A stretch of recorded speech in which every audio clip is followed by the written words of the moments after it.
What is going on, everyone? It is Tyler McKinney back here again. And of course, we're going to talk about the XFL, and I am excited about this one today. If it's your first time here, glad to have you. If you're a return viewer, thanks for coming back and thanks for watching more videos. And if you haven't yet, consider subscribing. I mean, come on, seriously. Now, I'm going to try to keep this one a little bit shorter and get kind of in those videos that are a little bit shorter, a little bit more condensed, that we can get a little bit deeper into stuff. And I am super excited about this one. This is one I've been kind of wanting to talk about.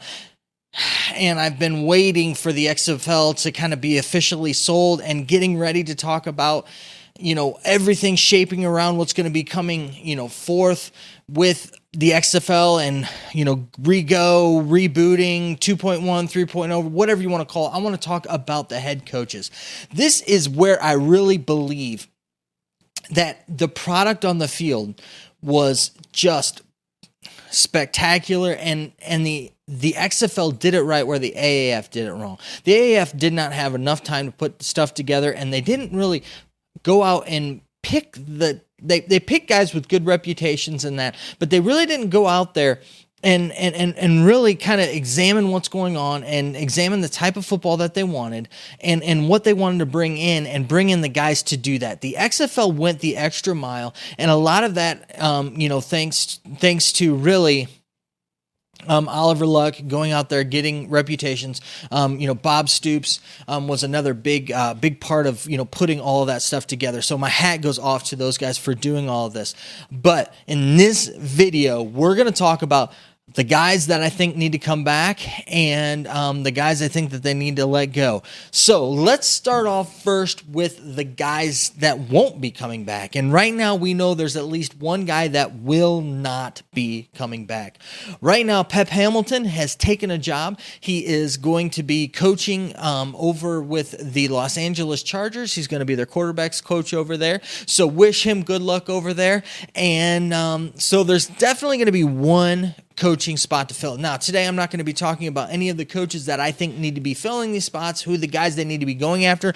We're just specifically talking about the current head coaches and where they need to go from there. So that's the first one done. We're down to 7. Now there was 7. And I think this next group are kind of guys that I think just kind of need to go. Thank you, thanks, but no thanks. And so right off the back, I think that Kevin Gilbride, I think that he is definitely a guy that needs to go. I think that it kind of shows that he tried to bring an old archaic offense in, and it didn't work out really well. Now, I will say that Luis Perez was looking pretty sharp when he finally got the reins to the offense and was able to get in there, get comfortable. We saw what he could do. I think that he's going to be a guy that really the XFL really needs to bring back at quarterback. But we're talking about the head coaches. Listen, it all trickles down and shows you the leadership on a team, and we saw just what the leadership was on that team, and it wasn't very good. They were disorganized, especially on offense. Now, their defense seemed to show glimpses, and I will say that the defensive side of things had things a little bit better together than what I thought they would. Offense, though, they were a mess. They were starting to turn things around with Luis Perez, but really, I just don't know if that style of play is really what the XFL is looking for. Now, maybe it might just be that they need to do a coordinator change, and so that might be where we need to see it happening. So when we're looking at that, let's see here. What are we looking at with them? They're, what is it? The offensive.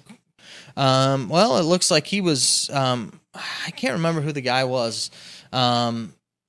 Who was the offensive coordinator? You can let me know, or at least the guy that was calling the plays, because Gilbride, they just need to let him go. So I would say he's the one guy that really needs to be let go out of all this group. And so let him go. Bye-bye, thank you, and just hire another guy in. I know he had really good New York ties. You don't really need that right now. Find a nice up-and-comer. I would say, this this time around, pick somebody, get somebody maybe out of the college ranks, that's running one of those more high-powered offenses and bring that in there. I think that would be fun to look at and to see, especially in the professional type of realm here with it. Now, let's go ahead and let's move to the guys. So now we're down to 6, and then there was 6. The guys that we need to see where their commitment lies, and if they're committed, I say bring them back. I think the first guy in here is Bob Stoops. It looked like about halfway through the season that Bob Stoops was just, I don't know if he was really having a whole lot of fun like he was before, but I think a lot of it had to do with this quarterback situation. And unfortunately, in that type of offense, you need to have a quarterback. And I know that, Hal Mummy got injured. They were just two different teams. I mean, they looked just not good at all with the model Nelson in there, and now when you had Landry Jones, he showed his rust and that with it, but man, the offense just ignited when he got in there, and they just blew up, and they did fantastic. They did a great job when he was in there, but it was either feast or famine with them. And I'm an offensive-minded guy, so I apologize if I don't give the defense the love that it's due. Like I said, I did think that the New York team really ran a good offense, but I think their head coach needs to go. And most of these head coaches are really offensive-minded guys. Not every one of them, but most of them are. And so that's kind of where we focus in on here and that with it. But he's a guy, if his heart's in it, pay him the money, bring him back, and let's get things moving, let's get things rolling. But if he's not, let him go. Bring somebody else in, and really, I think that you could bring somebody in that has that that air raid offense type of experience, and that with it, there's enough of those guys out there that have been down that tree that you could hire somebody in to kind of take over that role, take over that team, and really do that, rejuvenate them, and get that fire back in that team. But if Bob Stoops has the fire, you bring him back. The thing is that he's the highest paid out of all of those coaches, so he is going to be the biggest ticket that you're going to be paying for when you get there. But he's also the biggest name, the biggest draw there. So he's kind of one of those guys that's there for me. Jim Zorn is another guy. Now, I don't really know, and he's always a quiet guy. You don't really know exactly what all he's thinking, what all he's doing. But he's a guy that if his heart's there, you got to bring him back. I really liked what he was doing. And listen, they had Mike Riley, who was their offensive coordinator, and literally a couple weeks beforehand, he's gone. He can't be with the team anymore, and so they had to scramble. And you could kind of see that Jim Zorn was trying to figure out how to run the offense because he hadn't been running the offense. And, once they got things figured out, they realized, listen, BJ Daniels is where this team is, and they turned the reins over, and really they almost knocked off a really, really good undefeated Houston team. I mean, the team was looking, in the right direction. The guys seemed to really respond to Jim Zorn's coaching and the rest of the coaching staff. They had a good defense. The team looked, they did not look like a one-win team. They looked a lot better than that. They just couldn't put things together, and I think that they were starting to towards the end of the season there. So I would love to see Jim Zorn back, but again, he's another one of those guys, if his heart's in it, you gotta bring him back. There's a couple other guys that I feel like that fall in this. If you can get them, let's get them and bring them back in. They seem to have fun. They seem to do a really good job, and they're what the league needs. And this is one of those guys. And now we're down to what? 1, 2, 3, 4. So we're down to 4 guys left. And all of these guys, I say you definitely need to bring them back, try to get them back no matter what with it. Trestman's the first guy with this. And I know a lot of you guys are going to say, listen, you got they've only got their one win, but they were the best offense in the league. And really, they were trying to figure out their whole quarterback situation. I think Cornelius finally was showing that, hey, he's going to be the guy if Aaron Murray wasn't going to go. And they were really banking on Aaron Murray getting back. Now, watching game film and watching that first game from Aaron Murray, I know he got injured and he played, half of that injured, but it just didn't look like a lot of those decisions he were making were due to injuries. They were just due to bad play. So, I don't know with that. I do know that they were that I loved watching Jerry Glanville. You got to get Jerry Glanville back, and the defense. They were running a decent defense. Now LA gave them that was an awesome game. The LA. If you don't get a chance to go watch the replays of the Vipers at LA. It was a fantastic game. The Vipers at the Wildcats. It was a wild game, and it was a fun game to watch. And Cornelius, the guy was a rookie, and he, I think that was kind of turning into his team. Now Aaron Murray was kind of getting back in there. Whether or not we would see we would have been healthy, it would have been another one of those great storylines I wish we could have finished out throughout the season. Bring Trestman back. I think that he could get this thing around, especially, moving them to a different city in Orlando. I think would be good too. Kind of, get away from the whole Tampa Bay thing, and they won't have the Tampa Bay pressure there with it, which I think I think would be great for them and do that. Now it leaves me with three guys, and these are three guys that I really do think that would probably want to come back. I know that that June Jones. Listen. You go undefeated. You couldn't do much better than that. They were literally firing on all cylinders. The defense was ravaging. The offense, their quarterback was ravishing, and they looked great. They won. They won in different ways. They shut down teams when they needed to shut down teams. They scored points when they needed to score points. They dazzled.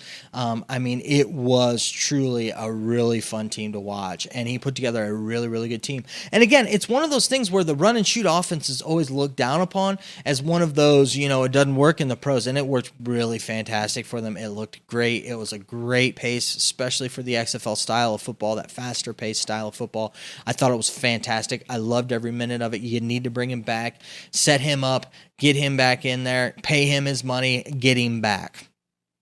Winston Moss, the guy wants to be back. He's already mentioned it. Hey, Rock, he wants to be back, bringing back. I think he did a good job. At first, it was hard. You could definitely tell he was the new head coach trying to figure things out.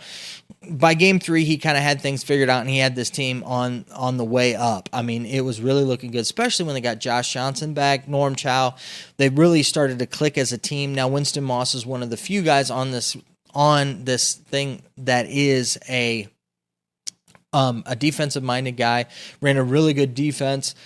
They were sharp. I was excited to see where things were going with them. Like I said, they were another team on the up trajectory. I think that was great. He wants to be back. He's really shown his interest in coming back, and stated that he had a lot of fun, would love to continue on with it. So you got to bring him back. You bring him back, and then that leaves me with the last guy, Johnathan Hayes. And what can I say? When they name him, the coach of the year, the guy comes out of nowhere. It's really his first big step as as actually having responsibility of this level, and he just took it and ran with it with a rookie quarterback, and ran a really good. They had an offense. They had a really good offense. He ran a really nice defense. Defense looked sharp. This is a guy who went from being a tight ends coach to the head coach and did a fantastic job with him. They lost their last game of the year, but ended up 3-2, leading a team the way they did. St. Louis just rallied around them to be in that city, to see that team, the way that they were with that team, how they were about that team, the city and the team and him together. Bring him back. The fans would love it. Everybody would love it. You could definitely tell that this guy's a rising star in the coaching ranks. He knows what's going on, and he can command what it takes to be a head coach. So you got to bring him back. And when I'm looking at this and when I'm saying bring these guys back, these guys are part of those creditors that that they're going to be paying that $9.2 million to.